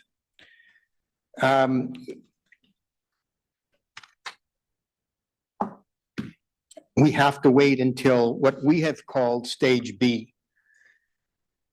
It's really just can be dealt with expeditiously as part of a Rule 57 cost procedure. at the same time. It doesn't have to be part of the Rule 57, but the assessment can be done at the same time. What's really important, though, is it would be really nice for the other 10 First Nations not to have to be involved in that dispute. Why should they have to pay out of their pocket? I mean, I know there's a dispute about whether or not they agreed to or whether they should to, whether they're morally or legally obliged to contribute to Whitesand and Red Rock's costs. My position goes a little higher than that. My position is they shouldn't be called upon to do that if the Crowns are. And they can be absolved of any responsibility to pay any portion of the counsel fee, what's remaining to be paid of it, if the Crowns are on the hook for it. And I am asking, Whitesand and Red Rock are asking the court to compel the Crowns to pay those fair and reasonable fees so that Whitesand and Red Rock do not have to look to the other 10 First Nations to pay it. You're looking for the court to order that the Crowns pay a fair and reasonable fee as assessed. As assessed on, or to pay, After this case. yes. Agreed to. Ms. Lewis says, or agreed to, because like Rule 57 costs, they might be agreed to, right? It doesn't, just because there's an order saying they have to pay what's fair and reasonable, doesn't mean we can't come to an agreement about what's fair and reasonable. But what is important, if the court is inclined to be with me on this, is that we don't leave it to be decided whether it's a Rule 57 or a solicitor known client. Because if it's a Rule 57, different rules apply. And I'd rather not argue in the alternative in stage B, so to speak, if Rule 57 this and if solicitor client otherwise, because then the other 10 First Nations have to be involved. Well, what's premature then is only the assessment. What you're asking for is not, what you're asking for, the order compelling the Crown to pay a fair and reasonable cost as assessed. As assessed in accordance with solicitor client. As assessed in accordance with solicitor known client. Yes. Or agreed to. Or agreed to, yes. You're seeking that order in this proceeding. That's correct. I am, because I want to relieve the other 10 First Nations of any potential liability. That's my goal in getting it now. And that, it's not onerous. If you're with me, either on a top-up basis or on a proper full indemnification basis, that whether you call it contribution to costs or holding them to their promise to pay reasonable fees and agreeing to an assessment, it's not unfair or unjust if the court is satisfied that there should be what I call full indemnity. If the court is satisfied that this whole process should not cost any of the 12 First Nations anything, that the money that they get, whatever the amount is, whether it sticks at 3.6 billion or whether it goes up to 3.6 billion plus, whatever it is, that should stay in their pockets, and they shouldn't have to go into their pockets to pay anybody to defend their constitutional rights. That what would be just in accordance with the principles of reconciliatory justice is for the Crowns to pick that up. Now, the Crowns should not be obliged to pick up anything. They shouldn't be obliged to pick up fees that are unreasonable, unfair. But should they be obliged to pay what is reasonable to be paid on a solicitor-client basis by Whitesand and Red Rock, and if they were liable by the other First Nations to their lead counsel? I think yes. I don't think it's unfair to ask the Crowns to submit to that. Are you going to address now or in reply arguments referenced case management about when the 40 million, the timing of the 40 million determination vis-a-vis the timing of notice from you of the amount of the counsel fee. Did I recall that correctly? That the Crown, yeah, perhaps you're going to address it in reply, but I'll have to leave that in reply because I actually don't recall exactly when the exact amount was known to the Crowns, if that's the question. Which amount? Your counsel fee amount? The 100 million counsel fee, when it was known to the Crowns. But the issue is not, I can address it this way right now. The issue is not whether it's 100 million, 40 million, 30 million, or 10 million or nothing. No, the issue that I was raising was an issue raised, I believe, by Canada, that whatever Canada said in the decision letter, that decision letter, because it goes through layers of approvals, was determined before knowing about the counsel fee. Oh, okay. So if we accept that that's true, and let's accept that it is, it still doesn't change my argument that there should be full indemnity, whatever it is. That's my point. It's beside the point that they let me put it this way. If Canada and Ontario's argument is, if we would have known we were facing $113 million in fees from all 12 First Nations, we wouldn't have made our decision letters the way it was. My answer to that is, but you did know. If you're saying that internally we had already made a decision to pay $40 million because we didn't even know it was 113, that just really just proves my point, because they made the $40 million amount. They said, we will pay your reasonable costs, and if we can't agree, and we'll pay 40 million. At the time, they didn't know that they're making the decision. They didn't know that it was 113, right? So if they didn't know it was 113, they knew it was something, and they said, we'll pay up to 40 million, and if you want to get more, let's go to assessment. So my point is, it doesn't matter that they made their decision before we had sent the letter saying it's 113. And that's 113 for all 12 First Nations. You say they did know. You're among other things. No, sorry. Among other things, you are relying on the letters that say we will pay fair and reasonable costs as assessed. Right. And after 40 million. And what you're saying, and you say they knew. Well, no, Canada is saying that they really didn't know, and I'm taking them at their word. Okay. Right. So I'm saying, you said you'd pay what's reasonable without knowing without knowing what the amount is. That's why it doesn't matter that they didn't know. And quite frankly, for my argument, it doesn't matter whether I told them or not. The issue is, the legal issue for the court is, should Whitesand and Red Rock get full indemnity in this case?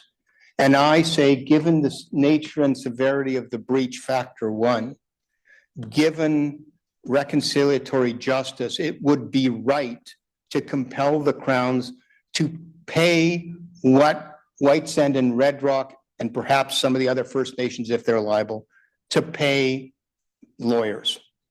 It should not come out of the pockets of the good people of Whitesand or Red Rock alone.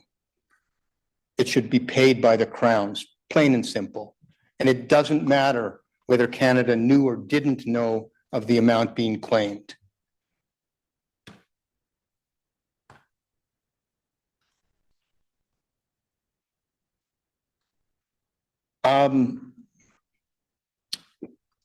Unless there's any further questions, I have only probably half an hour to go. I would suggest we start tomorrow morning. You've Yeah. been told.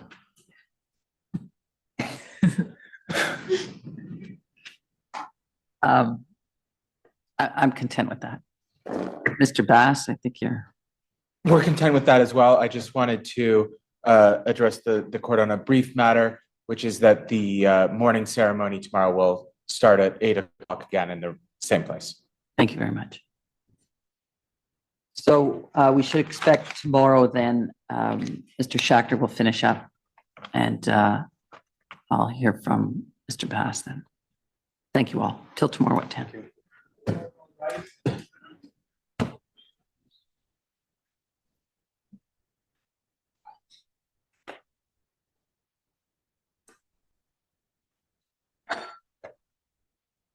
The score is adjourned until tomorrow at 10 a.m.